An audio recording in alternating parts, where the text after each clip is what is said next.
There we go. I don't really quite have an intro, but we're doing a quick little, not quick, but 15 with Phil. We're back at it. Just gonna interview Tyson today, longtime buddy with Show Up Fitness, who I met him from the internship. Uh, we've been wanting to do one of these, and football season took a whole bunch of my time. Now that I'm not doing football season, I want to start just hanging out with some peeps of mine, just catching up with some of my good friends. Tyson definitely is one of them. Graduate of Oregon State. Go Beavers. Go And Beavers. currently one of the anatomy interns with Show Up Fitness right now. Working out of Worth Fit. Did I say that right? You told me like twice right, and I can't get it. Worth Fit. Yep. A little private gym up in Oregon where you're at. But what's going on, Tyson? Talk to me a little bit, man. Let's get into some of your personals really fast, man. What's going down? Yeah, so just knocking out the anatomy calls every single week with Show Up, and it's amazing how much you can learn when you're teaching a class.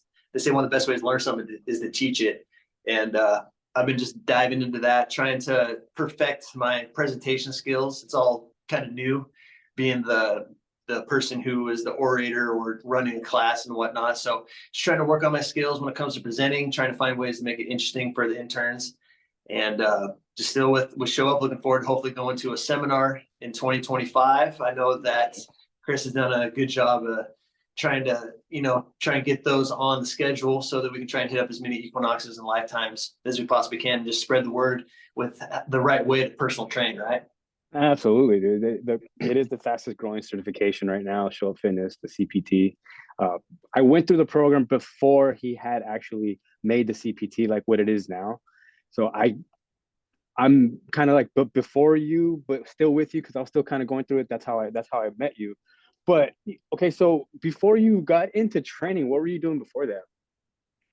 Yeah, so I graduated from Oregon State with a chemistry degree, and I thought, what the hell am I going to do now? So I started applying at different places, got into some labs, and just worked in labs, food science labs, for about a decade and a half. Started a family, and found it really, really uninspiring. And finally had a chance in 2021 to sell our place and move to a different area.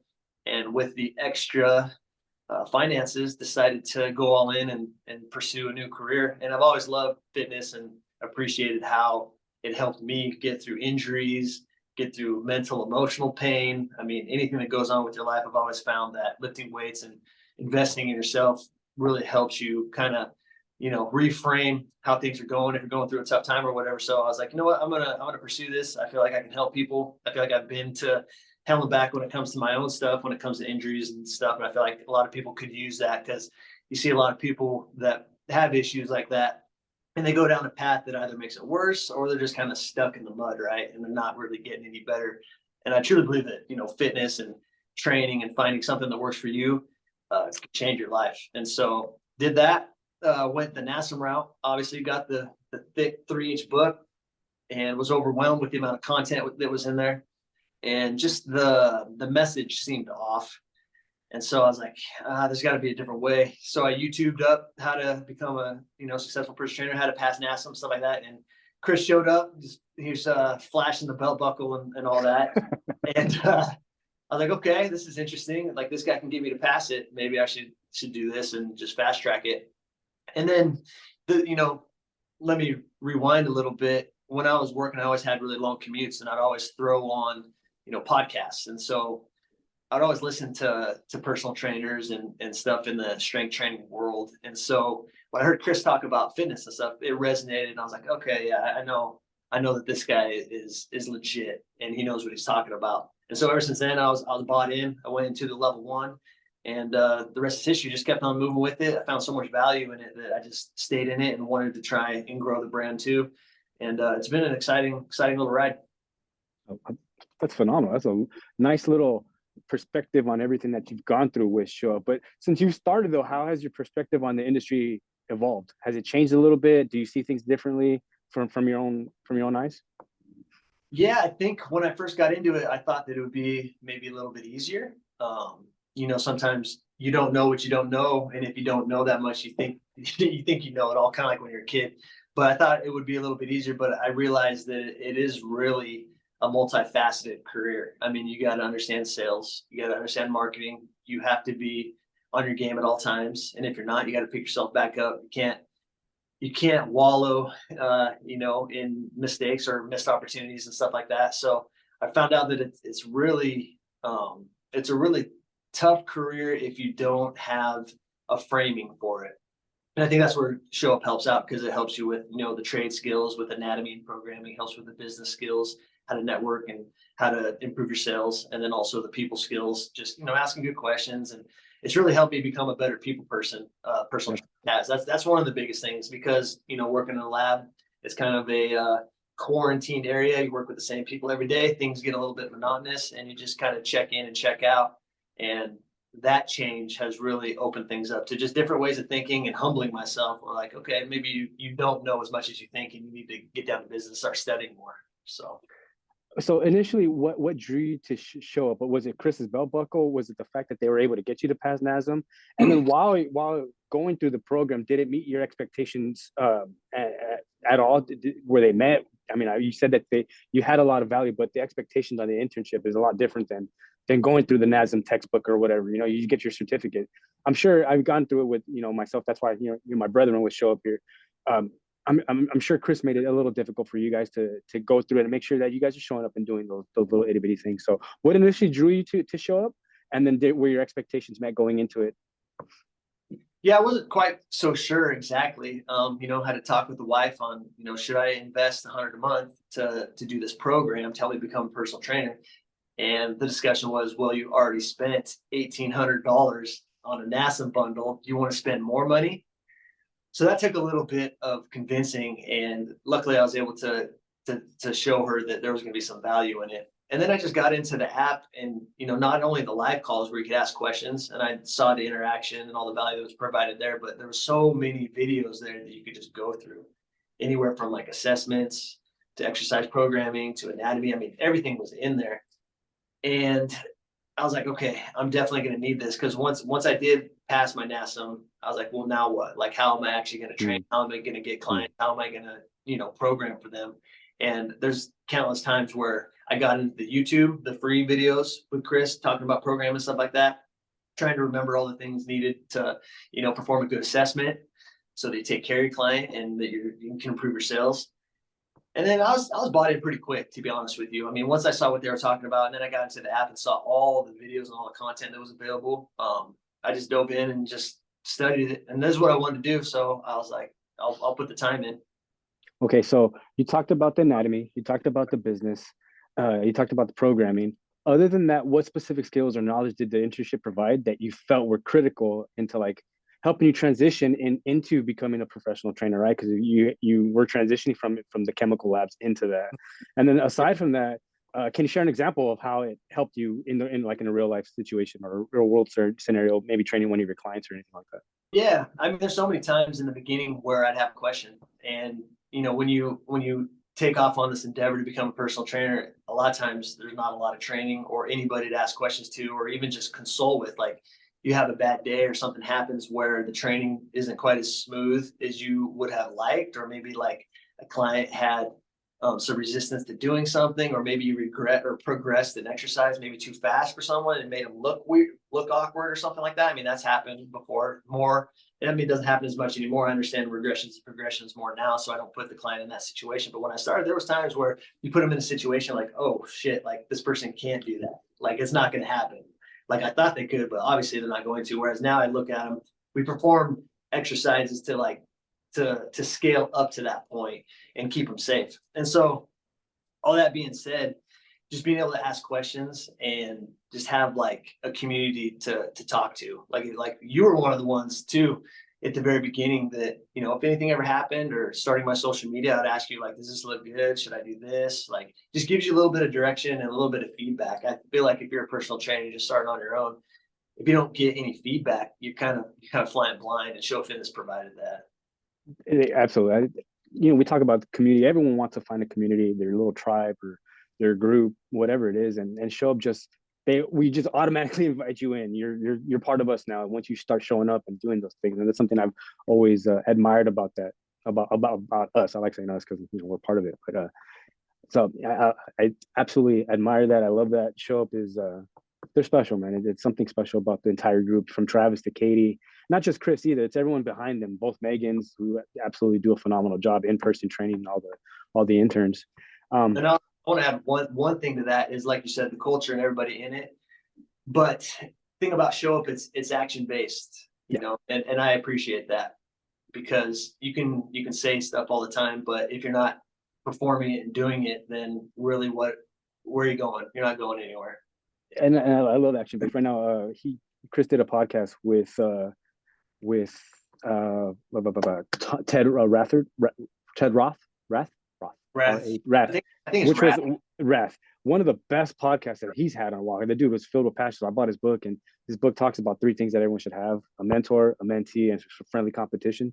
And I absolutely agree with that. Everyone should always be looking for some type of mentors and the people that you can help pass that knowledge on to. I'm constantly just with you, with anybody that comes and show up. Like if you guys need anything, just ask, and we can just pass along this knowledge or where we've learned it from and why it works in those aspects.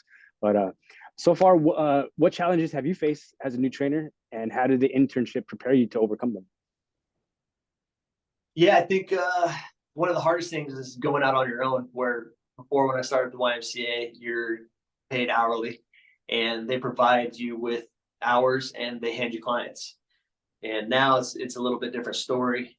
One of the Mm. things that's really helped, I think, with my sessions and providing a good product as a trainer is that it's just really held my customer retention. I haven't really had to churn and burn clients, and it's not really like a turnstile with Tyrex training. I've been able to keep, my customers around and keep them happy. And people fall off and life happens, and that's fine. But I feel like my customer retention has really been improved just by some of the principles that Show Up talks about with the trade skills. You want to put them through a good workout, you want to get them results, right? But you don't want to be a drill sergeant, and you want to cater it to their needs and their wants, because not everyone wants to be trained the same. Not everyone wants to crush it. Some people want to take some time and do some mobility or something like that. You need to Mm-hmm. cater it to what they want. And I feel like just listening, and you have two ears, one mouth, and that's one thing that's helped me understand that it's about the client. It's not about me and my training systems. Like I can give it to you, and one of the greatest analogies that I love that Chris always talks about is you're a chef, and you can provide this or that depending on what the person wants. They say they want a steak, and you bring a pizza, they're probably not going to want to continue to deal with you. So they want that steak, you bring them the best damn steak you possibly can. That's best steak you can make. 3-3-2-2-1. And I know you know about that. 3 minutes, 3 minutes, 2 minutes, 2 minutes. Let it sit for a minute, and there you go. Eat it. That's Three, probably one. three, what is that? The 3-3-2-2 method? Is that what Yeah, that is? 3-3-2-2-1 method. Yeah, there you go. Okay, yeah. That's usually how these like medium rare steaks come out pretty good. Uh, Other than some of those challenges, are you still working on any of these challenges, and how are you addressing them? Like you talked about earlier, like seeing someone, oh shit, I can't put that in that position. Are there certain keys that you can look at right away that can trigger right away? Like I know I can't put that person in just by, say, like if they're walking in, just anything like that. It is part of it. Just by, you can tell something wrong with somebody if they're walking in, the way they're breathing, the way they're moving, just those little itty bitty things. Anything like that are you addressing? Yeah, that's kind of hard to quantify, but I feel like the more you train and the more reps you put in, you just kind of understand the way people move. You can tell if they might have some tight hip flexors, or if they have a hard time, flexing and putting their humerus above their head. You just kind of notice these things. And that's excuse me, and that's where the assessment really comes in. Like, I'm not trying to do any overhead squat assessment. I'm not trying to put them in any weird situations that makes them feel uncomfortable. We're just trying to move the body in every range of motion: sagittal plane, frontal plane, transverse.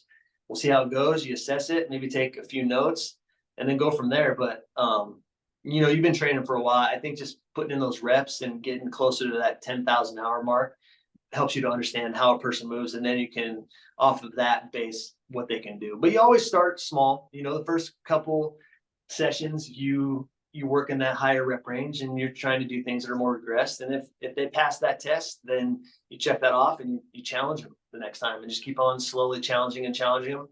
And before you know it, you have them doing crazy kettlebell swings and all kinds of stuff. And if they live through that, then they usually have a good time, because it keeps it fresh. And you're answering some of the questions I was about to ask you right now about, like, how do you, what effective methods or tools you learn working with clients, and how they align with what you learned through the internship. What do you use to say, like, you alluded to it earlier, like Chris says it all the time. What do they want? Mhm. give them that? I mean, is it something that you harp on, or do you kind of just use your own little method as well that you've crafted over the past couple years? Is it just strictly show up, or do you blend your own into it? If basically is what I'm asking. Yeah, I guess that's tough to say. I'm really big on mobility. I like to have my client feel better when they leave than when they showed up. So there's times where I push it and I want my clients to really, really be working hard throughout the whole session. But I've noticed that with Gen Pop, if they do that too much, then they start getting weird things that happen. Because I noticed when I would do that in the beginning, they would come back with injuries, and I would always ask, "Did it happen during the session?" It's like, "No, but I did it when I was at home doing this." Mm. And so I feel like the overload was a little bit too much. And then when they went home, they weren't really aware of what they're doing, and they do something and they pull a muscle or whatever in their shoulder or their back or their hip or their knee or something like that. So I kind of regress that. And as far as like my style, I'm real big on mobility and making sure that they feel good when they leave. And I'm and about Always make them feel good.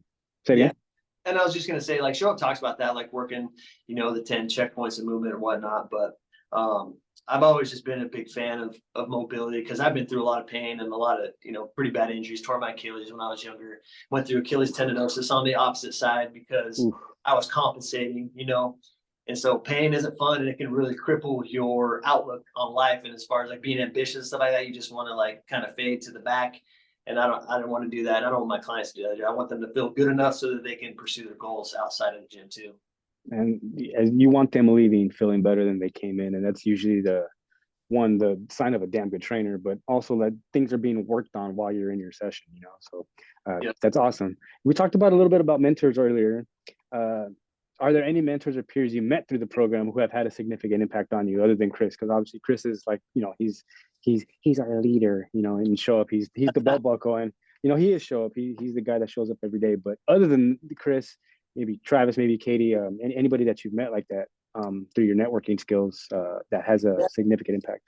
Yeah, that was kind of one of my goals too when I first started. I wanted to make it known that this is something that I wanted to do, and I would ask a lot of the instructors at the time before I was an instructor. I would always ask them questions and ask them if I'm doing this right or that. But Travis was really instrumental in getting me into continuing on at the level two. I was just going to get my level one and then call it good because that $100 a month was enough for me and my family. 3 kids, 4 dogs at home. It was enough to was like, well, maybe I shouldn't do this. Maybe I should keep that $100 and spend it on groceries. But Travis taught. He said, no, man, you got to stay in it. You got to get into the mentorship. You got to get into the nutrition. You got to get into the social media.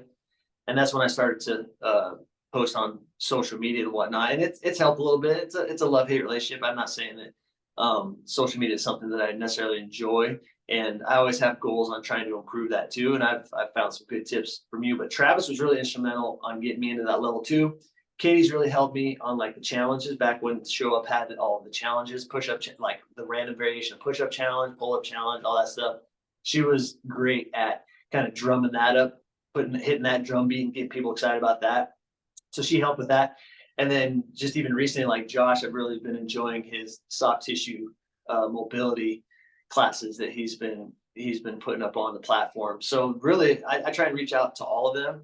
And even then, another person is Ashley Garcia has really helped a lot. She helped make like a nice banner for me for my business, and she's Oh, also cool. really good with some of the business talk. And that's the great thing about it. They're only one click away from asking a question, and even you, and just it's great because you can ask questions, you get answers, and plus, now that I'm in this position, I have new interns coming in and asking me questions. So it's like a feel good, like you said, a mentor, a mentee, and someone to compete with. Now I finally have the mentee part of it where I can help others and share that knowledge with them too. If it's great, it's a great feeling. It's phenomenal to have because now you're just gonna remember them, or they're gonna also remember you like later down in life. Like, hey, he's the one that helped me get not just Chris or Katie or Josh, but it was Tyson. Tyson's the one that was really instrumental in helping me. And you may not, I'm sure now with social media you'll keep in contact with them, but previously we didn't see people for a longest time, and you come back and oh, that was Coach that helped me out, and they're always going to remember you and they're always going to be grateful for you. But where do you see yourself as a trainer in the next 5 years, and how has Show Up Fitness influenced your goals or your vision? You talked about it earlier that we're all about action. We do action. We're action based. So, any specific areas? Yeah, I would like to perfect my social media a little bit more and develop my message, curate my message, get better at speaking, get better at sharing a message, get better at entertaining, just so I can help more people, right? So I like to work on that. And eventually I would like to have an opportunity to have my clientele base where I'm making enough to support me just on that one stream of revenue, where I'm only putting in maybe like 15 to 20 sessions a week, but then I can focus on more of things like this, where you're interviewing, where you're sharing a message, and you can help others. I think that's kind of the ultimate goal, is to move up and to be able to share these ideas and help newer trainers help their clients too. Just because if you're in the gym 40 sessions a week, that can become really, really taxing on the mental, emotional, physical, everything. Because working with people is tough and it takes a lot of time and a lot of energy, especially if you care. Uh, but there's nothing wrong with training lots and lots of sessions per week. But my ultimate goal, just so I can have more time with family, more time to focus on other things, I would like to build up social media, maybe get on like some podcasts and stuff like that, and just grow that way, and then see what happens with that. I wouldn't mind making one of my own personal things. I wouldn't mind making a little kettlebell program too. I feel like that'd be my little pet would be a There kettlebell. you go. Yeah. Start getting that out there. Well, definitely 2025 is something's going to be. I'm going to be looking for a kettlebell program for you in 2025, and we'll definitely get you on some podcasts. Well, that's a no brainer. That's very easy for you. So we'll make sure we reach out to people and start getting you interviewed out there, man. Yeah, There's appreciate a that. That was actually one of the biggest things I've really enjoyed about you watching you go through show up, is how well you're able to speak into the camera and just really just connect with the camera or whoever's watching. You're able to just talk about things very easily with whatever motion you're doing with the kettlebell swinging, or whatever you're doing, halos.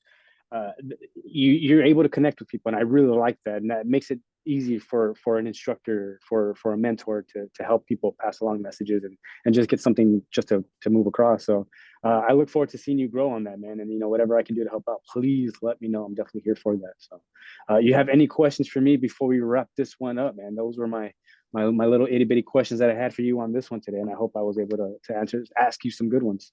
Yeah, man, I appreciate you having me on. I do have a question. I know that Yeah. you're moving forward with the class, uh, some Zoom calls, and you're working with some people on trying to increase like your ubiquity and speaking on podcasts and stuff like that. So I'm curious, how's that going, and what have you found valuable, and what do you see going in the future with that? Very, very fun stuff. Thank you for that. Actually, Nick Lamb, have you heard the name before? Sounds familiar. Nick Lamb does. He helps. I want to say it's also with Derek Mendoza. He puts on Raise the Bar. I think they started it a few years ago. It's one of the bigger fitness conferences right now. But Nick does a bunch, and he'll go to the other bigger conferences. And I met him. I met him at Andrew Coach's event at Evolve Strength like 2 years ago, and then I took his his seminar at the Real Coaches Summit in Vegas last year. And he creates impact speaking. That's the name of the program. It's Impact Speaker Academy, and it's kind of like Toastmasters, but a little more in depth. You do a lot of workshopping. He teaches you how to create stories, how to be really sticky with those stories so that you leave people with an impression on you, how to speak in public, just different tones, and how to use like your piano keyboard, which is really cool because with those tones, you create a lot of emotion with those tones, whether it's like a high pitched tone or a deep sounding tone. So that brings a lot of value to your talk. So you learn about using different tones and using the piano and the keyboard and things of that nature. Currently, right now, he wants us going into our story vault. So we're creating stories and interacting with different people and just asking them questions to get stories out of them that you've had, so that you have them, and then he's going to teach you how to put them into your presentation so that it leaves it with a more impact on it. And what I like about it is it's going to lead into speaking at Raise the Bar, at Real Coaches Summit, or at a Show Up Fitness, where it's just not just show up stuff. It's Phil speaking with my message behind it now. So I really, really like that. And what I've seen, and I love everyone show up, but they kind of just stay in the show up realm right now. And I want them to go out and branch more, because if they're branching more, show up's name's going to get exposed a lot more. And that's my thought behind it. And I know I haven't sat in any coaches meetings in a long time, but that's been my thought. I'm just off and running with it because I want to do it. But I feel like once I do that, it's going to open doors for yourself, for Katie, for Josh, for Travis to get on stage and show people at the big fitness conferences what Show Up really does and how can we help them increase their value to others. I mean, there's a bunch of programs around everywhere like that, but I just Show Up, I think, is a little different like that, where they really get involved with the small little itty bitty things to make the whole engine run. So that's what I really, really wanted to do and get involved with that, just to open doors for more people. And I haven't seen anybody else do it with Show Up yet. So I want to kind of be the first one, the catalyst to do it. So, I talked to Chris this morning and he's all about it. And, he's whatever help he can do and those types of things. It's part of the Show Up family, man. So it's what I want to do. So I love that. I love that. Yeah, I think that's one thing that's just missing is, Show Up Fitness is quote unquote fastest growing certification, but not many people know about it.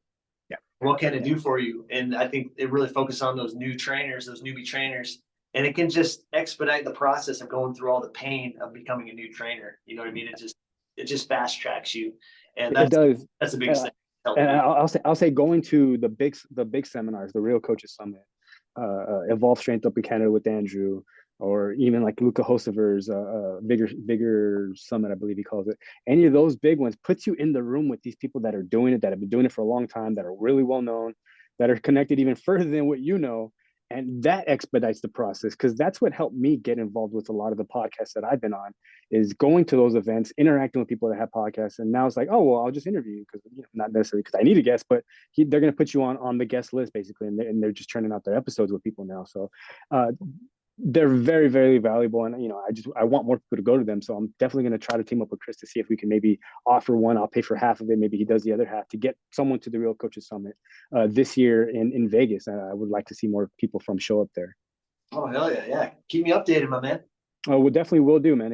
I can't remember, I believe it's in April, it could be in March, but it's going to be at Caesar Palace this year. Last year it was over at the Virgin Hotels, it used to be the Hard Rock, and now it's Virgin something. Nice. I feel like I could handle the weather in April in Las Vegas. I don't know about July or August, but April doesn't sound too bad. What I like about Aram's event, Real Coaches Summit, is that everything's in the same area. Like, you don't have to go anywhere. His is different than everybody else's because he includes food. Like, all your meals are included, which is pretty cool. It's the seminar, you pay for your hotel, and then everything else is pretty much there. And now it's a whole networking opportunity, man. What can you do with it? Just shoot for the stars, Sweet, dude. Well, I look forward to hearing about that, my man. Yeah, absolutely, man. I'll keep you updated. If there's anything else, man, please let me know that I can help you out with, man. I'm here for you always, man. Okay. Perfect. I got a session here in about 5 minutes, so I got to run. Good to chat with you, Philly. Let's get you to it, man. You have a great day, man. Thanks for chatting with me. All right. See ya. I'll talk to you soon.